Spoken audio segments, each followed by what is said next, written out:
Aujourd'hui, Christian nous emmène chez Jackie, le roi de la cocotte. Jackie, bonjour. Bonjour. Tu vas bien? Bonjour Christian. On est ici chez toi, dans ton élevage de poules pour les œufs. Et là, on peut leur donner un peu à manger, non? Oui, bien sûr. Et t'en as combien, toi, ici de... Ici, on en a 5000.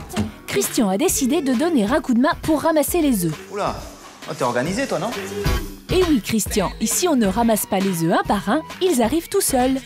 Et les œufs, tu les prends et tu les ranges la pointe en bas. La pointe en bas? Oui. Ah, d'accord. Mais tu les laves pas? Ah non, jamais. Pourquoi? Sur l'œuf, il y a une pellicule cireuse. Ouais. Et si tu le laves, la coquille devient complètement poreuse. D'accord. Attends, j'accélère un petit peu, là, parce que je suis un peu débordé. Tu peux pas ralentir un petit peu, là, quand même? Oh si, on va faire ça. C'est bon. On va faire un petit résumé pour chez vous. En fait, l'œuf, il ne faut jamais le laver. Et surtout quand vous le rangez, la pointe vers le bas, dans votre frigo. Très important. Laurence, des beaux et des gros œufs. Les œufs, il y a des petits, des gros, des extras, des frais, des bio. Quelle est la différence? Comment les choisir? Regardez. Frais, extra frais, biologique, plein air. Pour choisir ces œufs et décrypter les emballages, c'est toujours un vrai casse-tête. Alors, lesquels je choisirais? Je regarde les dates. Je choisis des œufs bio. Plutôt de poules en liberté. Et quant à la couleur, ça m'est égal. Je me pose souvent la question si l'élevage en plein air est réellement en plein air, comme on l'entend, c'est-à-dire à ciel ouvert. Pour y comprendre quelque chose, allons justement rendre visite aux poules de Jacques. Comme tous les jours ici, c'est portes ouvertes, car nous sommes dans un élevage en plein air.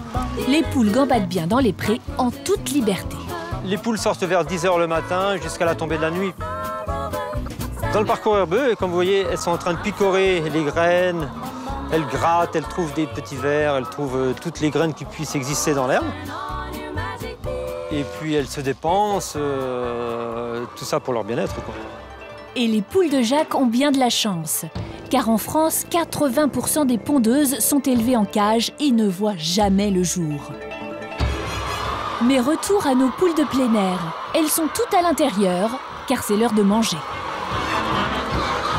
Voilà, c'est l'heure du repas, il est 7 h. Donc les poules mangent 4 fois dans la journée.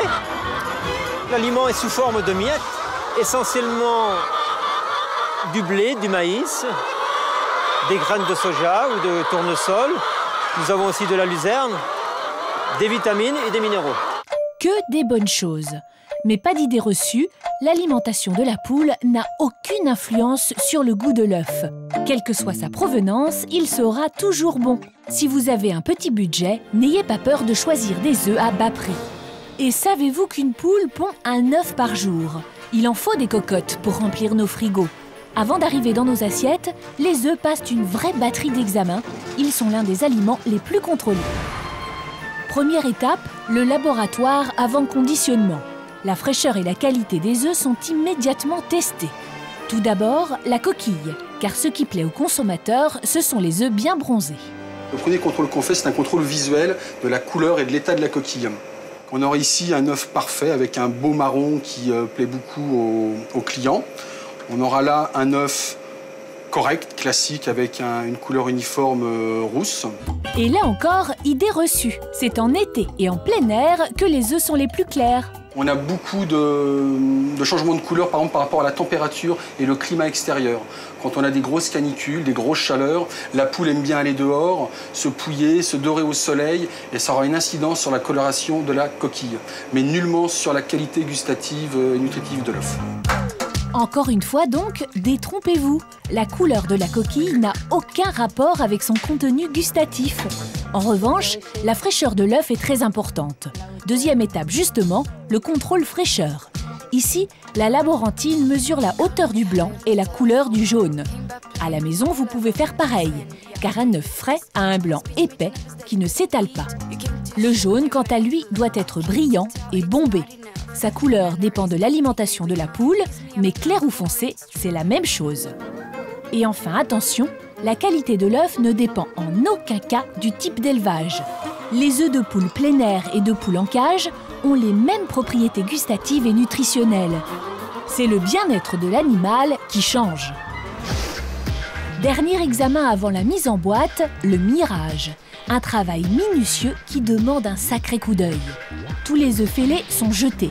La coquille est une véritable armure contre les bactéries, alors si elle est fendue, elle ne protège plus. À la maison, même contrôle, ne consommez surtout pas les œufs cassés ou abîmés. Les œufs sont ensuite saisis un à un par une pince. Là, ils sont tamponnés avec la date de ponte et le type d'élevage. Quelques jours plus tard, on retrouvera ces œufs et leurs tampons en magasin. Mais comment déchiffrer toutes ces inscriptions? Là, par exemple, on a un œuf bio. Alors, on sait qu'il a été élevé en France parce qu'il y a FR et avant, il y a un chiffre, c'est 0. 0, ça veut dire bio. 1, ça veut dire que c'est un élevage en plein air. Et ensuite, vous avez 2 et 3. 3, c'est pour un élevage en batterie. Et pour faire la différence entre un œuf frais et extra frais, ne vous fiez pas aux emballages, mais à la date de ponte. Les 9 premiers jours, l'œuf est considéré comme extra frais. Vous pouvez le manger à la coque.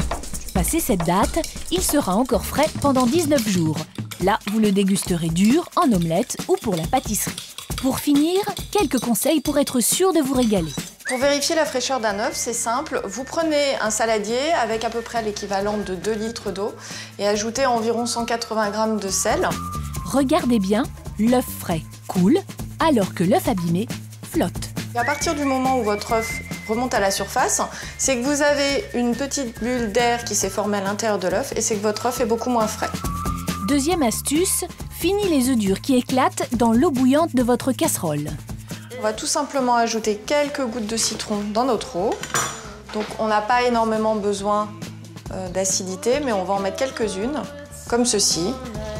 Une autre chose importante aussi, ça va être de prendre un œuf qui soit à température. Donc prévoir et sortir nos œufs un petit peu à l'avance pour qu'ils soient à la même température que l'eau pour commencer sa cuisson.